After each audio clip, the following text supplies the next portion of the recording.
when I reported to the Board of Governors that as I had been pulling apart the various strategic plans that there's a secret cupboard in the Commissioner's office, and I found the code, and I went in and there was a collection of strategic plans. And I made the observation to the governors that one of the problems that I observed was that all the strategic plans seemed to imply that all the CFL cities were the same. And I think we know for sure that that's just not true. That we could say, for an argument's sake, if you broke them into a few different clusters, you would say that Edmonton and Regina and Winnipeg and Hamilton and Ottawa might be defined by their Canadianism. Those are Canadian cities. Calgary's unique because it's got that east-west, or pardon me, that north-south pole with the oil patch. Montreal is more intranational because of its culture and history, but that Vancouver and Toronto are big international cities. And 52% of Torontonians are first and second generation Canadians and don't have a long and deep history in our league. They didn't grow up watching Grey Cup Sunday. They didn't know that you're supposed to have a big party on Grey Cup Sunday. They didn't know that a bunch of crazy Calgarians put a horse on a train and brought him to Toronto and rode him through a hotel lobby. They didn't have any of that. They don't have all that history. And in order to, I think, address our future, we need to fundamentally build a business plan, a strategic plan that addresses the differences in our markets. So that was phase one. Phase number two was a real look at what was happening in the world of sports. And it's fascinating. So I don't know if any of you know or have studied the history of the Premier League of soccer in England. Boom! Yes, yeah. Yeah, okay, so it's pretty cool. First digital league. So the Premier League story is this. It actually came out of what was the EFL, the English Football League. And the EFL was essentially the CFL of soccer in England. It was English players playing football in England, soccer in England, and in 1993, 20 teams broke out of the EFL to form the Premier League. And in 1996, those teams decided to go to an international model. In 1996, 70% of the players in the Premier League were English and 30% were international. And fast forward to 2017, 70% of the players were international and 30% were English. But the 30% that were English in 2017 were earning 4,500% more than the 70% earned in 1996. Now, ladies and gentlemen, 4,500% is a lot of percent. And if somewhere along the way in your day-to-day lives, if you're going to work on Monday and your boss offers you a 4,500% raise, don't bother calling your spouse to check in if you should take it or not. Just take it. Because 4,500% is a lot of percent. Look at hockey. The National Hockey League 15 years ago, 9.6% of the players were non-North Americans. 9.6% were international. In 15 years ago, if you go back to when Yari Curry was with the Oilers, there were only 3 Finnish players in the league. Today there's 44.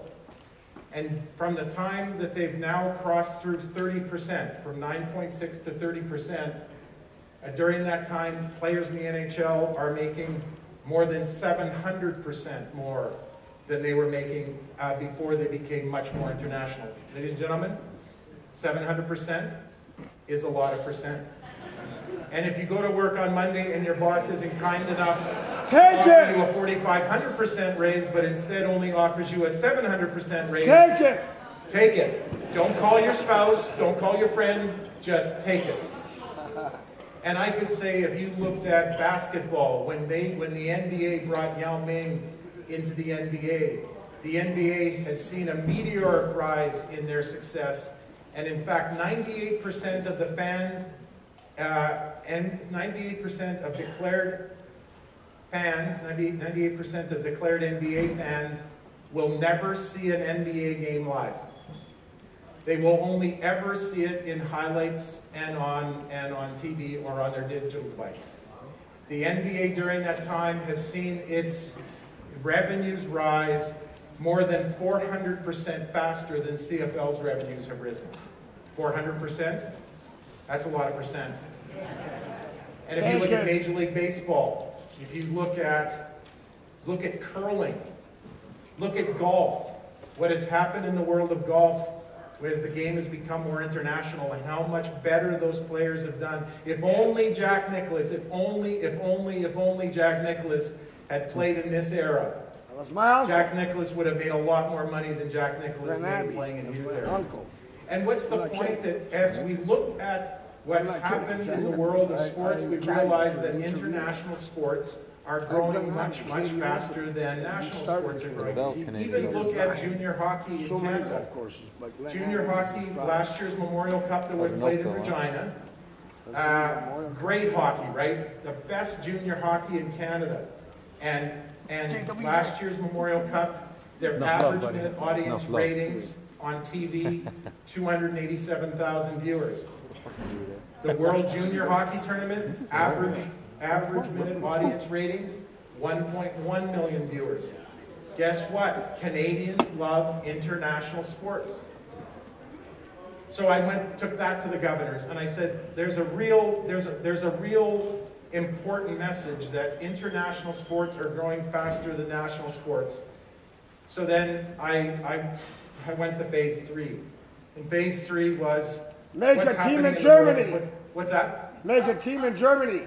Yes. So then I went to just what's happening in the world of football, and now there are more than 40 countries in the world that are playing football, and football is a fast-growing sport all around the world.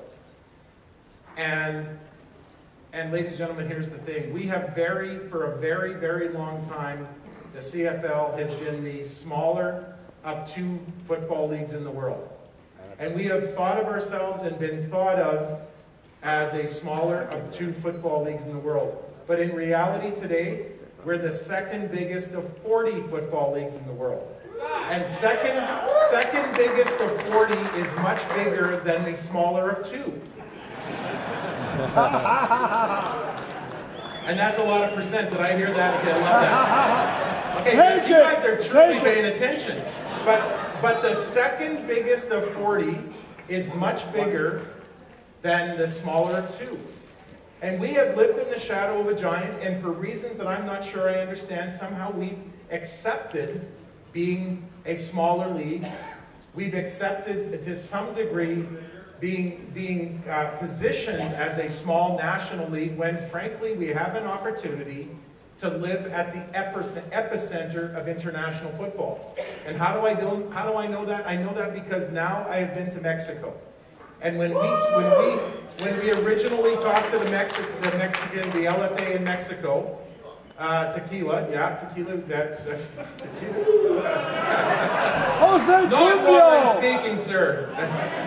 When I went to Mexico, what I found there was an incredibly excited group of football people who thought that the opportunity to work with us as a partner could transform football in Mexico. And by the way, football in Mexico is huge. Not only do they have an emerging pro sports league, but they have a very big college football system in Mexico. And Mexicans love football. And by the way, this past year, the Canadian under-19 team played for the World Championship against the Mexicans in Mexico City and played in front of a sold-out crowd at Olympic Stadium. 35,000 fans came to watch Canada beat the Mexicans in the under-19. That's a lot of percent. And then next came Germany. Germany's a very big football country, our kind of football.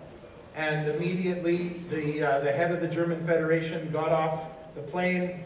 I met him and he hugged me and he said, "Randy, what's taken you so long to reach out to us?"